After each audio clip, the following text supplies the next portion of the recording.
नमस्कार फ्रेंड्स, हम करने जा रहे हैं 4 जून के करंट अफेयर्स। जो घटनाएं 3 तारीख को घटित हुई और हमारे एग्जाम में जो जो पूछी जा सकती हैं। चलिए शुरू करते हैं हम लोग। पहला क्वेश्चन आपका, who became the new president of CI?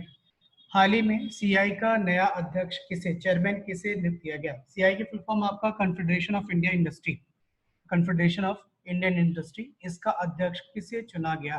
तो विक्रम किर्लोस्कर का स्थान लिया है उदय कोटक ने for the next finance year 2020-2021 के लिए।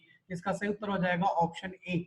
ये सीआई की यानी कन्फेडरेशन ऑफ इंडियन इंडस्ट्रीज की ये 125वीं एनुअल बैठक थी जिसका उद्घाटन किया नरेंद्र मोदी जी ने। ठीक है, और इसका थीम रखा गया था बिल्डिंग इंडिया,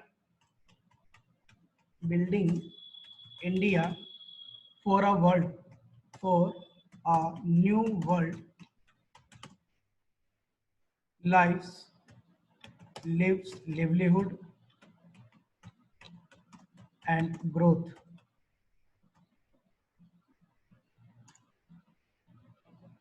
एंड ग्रोथ। ये सीआई की यानी कन्फेडरेशन ऑफ इंडियन इंडस्ट्री की 125वीं बैठक थी, एनुअल बैठक थी, और इसका थीम रखा गया था building India for a new world, lives, livelihood and growth. Next question है आपका, अगले क्वेश्चन पे चलते हैं। Which country has announce the its 11th outbreak of Ebola virus disease? किस देश ने इबोला वायरस बीमारी के अपने 11वें प्रकोप की घोषणा की है, यानी 11वीं बार यहाँ पे इबोला ने इफेक्ट किया है? तो ये क्या है आपका, डेमोक्रेटिक रिपब्लिक ऑफ कॉन्गो में। इसका सही उत्तर क्या आ जाएगा आपका, option A, democratic Republic of Congo. ठीक है, अगर मैं बात करूं इबोला की, तो इबोला सबसे पहले देखा गया था 1976 में, 1976 में, और इसके पहले केस आए थे साउथ सूडान और डेमोक्रेटिक रिपब्लिक ऑफ कॉन्गो। ठीक है, अगर मैं बात करूं डेमोक्रेटिक रिपब्लिक कॉन्गो की राजधानी, तो इसकी राजधानी आपकी किनशासे,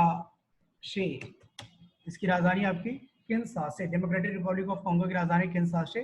कॉन्गो नाम की एक रिवर भी है, कॉन्गो नाम की, जिसे हम जायरे के नाम से भी जानते हैं। किसके नाम से? और एग्जाम में अक्सर पूछी जाती है, which rivers cross 2 times to the equator? तो जायरे नदी 2 बार भूमध्य रेखा को गुजरती है, भूमध्य रेखा को काटती है। ठीक है, तो इक्वेटर, क्रॉस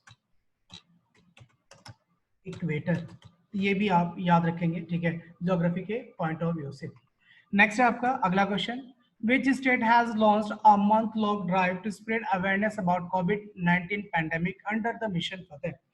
मिशन फतेह के तहत 1 महीने लंबे तक चलने वाला राज्य में जागरूकता अभियान किस राज्य ने शुरू किया है? तो ये शुरू किया आपके पंजाब ने। किसने शुरू किया? आपके पंजाब ने। तो इसका सही उत्तर हो जाएगा ऑप्शन सी। ठीक है, और अगर मैं बात करूं कि ये मिशन फतेह सॉन्ग किसने लिखा है, तो जिसने फेमस सॉन्ग लिखा था तेरी मिट्टी। ठीक है, और आप क्या बता सकते हैं तेरी मिट्टी सॉन्ग किस जो गाना ये किस पिक्चर का है? और ये गाने को लिखा है आपने पराग ने। किसने? पराग ने, जिन्होंने तेरी मिट्टी लिखी है। पंजाब के सीएम की मैं बात करूं तो ये है आपके कैप्टन अमरिंदर सिंह।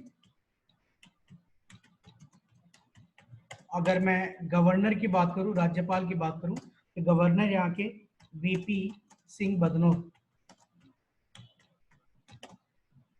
वीपी सिंह बदनोर यहाँ के क्या है आपके राज्यपाल है। इस गाने में मल्टीपल स्टार्स हैं आपके। ठीक है, सोनू सूद से लेकर अमिताभ बच्चन, ठीक है, आपके फिर करीना कपूर, उसके बाद से लोकल सिंगर्स में आपके हरभजन सिंह भी हैं। इस गाने में बहुत से लोग हैं जो कि क्या करेंगे, कोविड-19 को लेकर लोगों में जागरूकता फैलाएंगे। अगला क्वेश्चन आपका, what is the name of the initiative launched by the sports ministry to train physical education teachers and community coaches? शारीरिक शिक्षा शिक्षकों और सामुदायिक कोचों को प्रशिक्षित करने के लिए खेल मंत्रालय द्वारा शुरू की गई पहल का नाम क्या है? तो ये इसकी शुरुआत करी है हमारे स्पोर्ट्स मिनिस्टर, जो कि आपके कौन है, आपके किरण रिजिजू, जो कहाँ से आते हैं, आपके अरुणाचल प्रदेश से आते हैं। और ये आपका Khelo India community coach development programme, option B. इसका सही उत्तर क्या है आपका, ऑप्शन बी। तो आपको स्पोर्ट्स मिनिस्टर मैंने बता दिया किरण रिजिजू है। क्या आप मुझे बता सकते हैं 36th नेशनल गेम 2020 कहाँ पे होने वाले थे? ये होने वाले हैं आपके गोवा में। ठीक है, कहाँ पे? गोवा में, जो कि कब से कब तक? अक्टूबर से नवंबर तक के लिए प्रस्तावित थे, लेकिन इस पैंडेमिक के चलते मे भी इसे क्या कर दिया जाएगा, पोस्टपोन कर दिया जाएगा। इसका मस्कट, ठीक है, इसका जो मस्कट है वो कौन है आपका, तो वह है आपकी रूबीगुल, रूबीगुल, जो कि आपका फ्लेम थ्रोट बुलबुल है, ठीक है, फ्लेम थ्रोट, जिसका वैसी बुलबुल जिसका गला थोड़ा सा जलता हुआ या लाल प्रतीत होता हो, तो स्थानीय भाषा में रबीगुल कहा जाता है, वही इसका क्या आपका मस्कट है। नेक्स्ट है आपका अगला question, the union government has launched a drive to issue Kisan credit card to which category of farmers. केंद्र सरकार ने किस श्रेणी के किसानों को किसान क्रेडिट कार्ड जारी करने के लिए अभियान शुरू किया है। तो अगर मैं बात करूं हमारे फाइनेंस मिनिस्टर की किसका श्रीमती आपकी कौन है, तो सीतारमन, ठीक है, निर्मला सीतारमन। तो उन्होंने डेयरी फार्मर्स और मछुआरों के लिए ये योजना लॉन्च करने की बात की थी।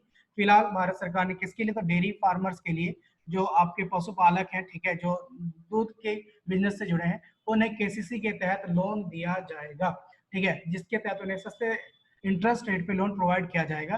तो फाइनेंस मिनिस्टर हमारी कौन है, तो निर्मला सीतारमन है आपकी, ठीक। अगर मैं बात करूं केसीसी की, तो केसीसी सबसे पहले लॉन्च किया था 1998 में, और उस टाइम पे पीएम थे हमारे अटल बिहारी वाजपेयी, वाजपेयी साहब। केसीसी किसके रिकमेंडेशन पे आया था, तो केसीसी आया था आपके रिकमेंडेशन पे RB Gupta committee, RB Gupta committee की रिकमेंडेशन पे आया था।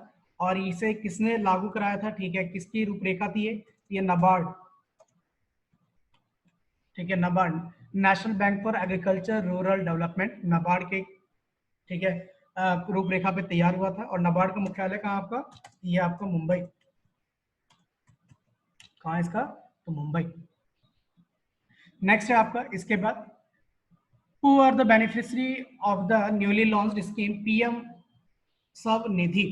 तो प्रधानमंत्री द्वारा लॉन्च की गई स्वनिधि के लाभार्थी कौन होंगे, तो ऐसे आपका स्ट्रीट विषय वेंडर, यानी रेडी पटरी वालों के लिए आत्मनिर्भर निधि लॉन्च की गई है, जिसके तहत उन्हें क्या मिलेगा, तो 10,000 रुपए एज ए लोन के तौर पे मिलेगा, जिसकी गारंटी कौन लेगी, तो भारत सरकार लेगी। तो इसके लाभार्थी कौन होंगे आपके स्ट्रीट वेंडर्स, कौन होंगे आपके स्ट्रीट वेंडर्स। ऑप्शन सी इसका सही उत्तर है, ठीक है। नेक्स्ट है आपका अगला question, which subordinate office of agriculture ministry recommend the change in minimum support price to the union cabinet. कृषि मंत्रालय के किस अधीनस्थ कार्यालय ने केंद्रीय मंत्रिमंडल को न्यूनतम समर्थन मूल्य के बदलाव की सिफारिश की है। तो यह कहने का मतलब है कि एमएसपी किसके रिकमेंडेशन पे जारी किया जाता है, या इसके रेट कौन तय करता है, तो इसके रेट तय करता है commission for agriculture cost and prices, ठीक है, कौन तय करता है, commission for agriculture and cost prices, जिसकी स्थापना सबसे पहले कब हुई थी, तो 1965 में हुई थी, ठीक है। और 1965 में ये किस नाम से आया था, तो ये आया था agriculture price commission, agriculture price commission, ठीक है, एग्रीकल्चर प्राइस कमीशन, जिसका नाम 1985 में चेंज करके commission for agriculture cost prices कर दिया गया, जो कृषि मंत्रालय के अधीन आता है। क्या आप मुझे बता सकते हैं कि इस टाइम पे कृषि मंत्री कौन है, तो कमेंट बॉक्स में लिख के जरूर बताएं। साथ में पशुधन मंत्रालय किसके पास है। नेक्स्ट आपको, which nation's candidature was approved unanimously for the non-permanent membership of the UNSC, यानी United Nation security council for the Asia Pacific category, Asia प्रशांत श्रेणी से संयुक्त राष्ट्र संघ सुरक्षा परिषद के लिए गैर स्थायी सदस्य के लिए सर्वसम्मति से किसे चुना गया है। तो 2 साल के लिए ये चुनाव होता है आपका, और 2 साल के लिए इस बार किसे चुना गया है, इस बार चुना गया है भारत को, किसे चुना गया है, भारत को चुना गया है। अगर मैं बात करूं किसकी, अगर मैं बात करूं आपके सिक्योरिटी काउंसिल के, इसमें टोटल मेंबर कितने होते हैं, इसमें तो टोटल मेंबर होते हैं आपके 15, ठीक है, जिसमें से 5 आपके परमानेंट मेंबर्स हैं। परमानेंट मेंबर कौन कौन, तो चाइना, यूएसए, फ्रांस, ब्रिटेन और आपका रशिया, ठीक है, इन्हीं के पास क्या है आपका वीटो पावर है। और नॉन परमानेंट मेंबर्स कितने आपके 10, जो कि हर 2 साल के लिए चुने जाते हैं, अलग अलग रीजन को मौका मिलता है। चलिए नेक्स्ट क्वेश्चन आपका, which nation is the smallest ever nation to be secure a UNSC seat. तो यूनाइटेड नेशन यानी संयुक्त राष्ट्र संघ सुरक्षा परिषद में सबसे छोटा देश कौन है जिसने अभी 2 साल के लिए चुना गया है, तो ये आपका सेंट विंसेंट और ग्रेनाइंस, ठीक है, जो कि आपकी कैरेबियन सी के अंदर है, किसमें आपका कैरेबियन सी के अंदर है, तो सही उत्तर हो जाएगा आपका ऑप्शन ए। ठीक, और इसकी राजधानी क्या है आपकी, तो इसकी राजधानी है आपकी किंग्सटाउन। इसकी राजधानी क्या आपका किंग्सटाउन। और कैरेबियन सी किसका पार्ट है, तो कैरेबियन सी आपका अटलांटिक ओशन का भाग है। नेक्स्ट क्वेश्चन है आपका, विच union ministry launch the scheme name PLI specs और EMC। हाल ही में यूनियन मिनिस्ट्री ने PLI स्पेक और EMC नामक परियोजनाएं शुरू की है, तो किस मंत्रालय ने शुरू किया है, तो ये शुरू किया आपका ministry of electronics and IT। ठीक है, जो किसके अधीन है, ये आपके अधीन है रविशंकर प्रसाद जी के। और इसकी फुल फॉर्म क्या आपकी PLI की, ठीक है, तो PLI की फुल फॉर्म आपका production linked incentive scheme. Production link incentive scheme. ठीक है, what is the full form of the SPEC. SPEC का है आपका scheme for manufacturing of electronics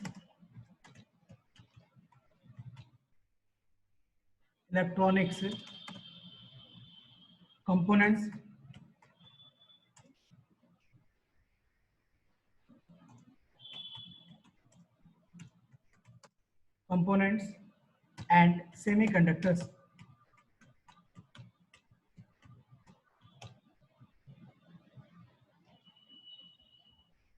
ठीक है, और EMC की क्या फुल फॉर्म है, तो EMC की फुल फॉर्म है आपका इलेक्ट्रॉनिक्स मैन्युफैक्चरिंग क्लस्टर।